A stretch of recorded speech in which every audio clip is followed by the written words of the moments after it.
Warga binaan nangis dengar Angelina Sondakh bebas, terungkap kelakuan janda Adjie Said di penjara. April 2022, mantan anggota DPR RI Angelina Sondakh akan bebas setelah 10 tahun menjalani masa tahanan di penjara. Istri almarhum Adjie Said itu akan menikmati bulan suci Ramadan dan Lebaran Idul Fitri di rumah.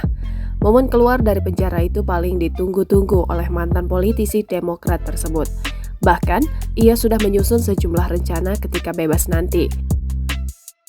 Diungkapkan oleh kuasa hukumnya, Krishna Murthy mengaku kliennya tersebut seharusnya sudah bebas pada 2021 lalu.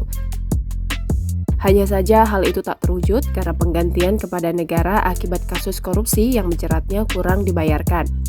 Sehingga Angelina Sondakh harus menggantinya dengan hukuman penjara.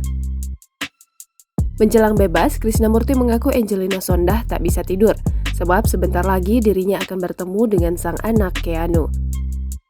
Lebih lanjut, ia juga memaparkan rencana Angelina Sondakh usai bebas dari tahanan rutan Pondok Bambu.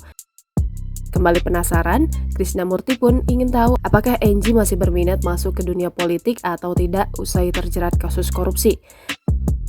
Mendengar pertanyaan sang pengacara, Angie memberikan jawaban mengejutkan. Istri almarhum Adjie Said itu mengaku trauma dengan dunia perpolitikan. Karenanya, ia tak mau lagi membincangkan soal politik dengan siapapun. Bukan cuma trauma, Angie juga mengaku alergi terhadap politik. Terkait pekerjaan apa yang akan digeluti usai bebas nanti, Angie belum punya rencana. Hal utama yang akan ia lakukan adalah melakukan pendekatan dengan keluarga, terlebih anak-anaknya. Angelina Sondakh akan keluar dari penjara dengan membawa karyanya. Ya, selama di penjara, Angie hobi menciptakan lagu. Warga binaan lain nangis saat dengar dia mau keluar. Angel ditempatkan di satu blok besar yang bercampur dengan narapidana lainnya.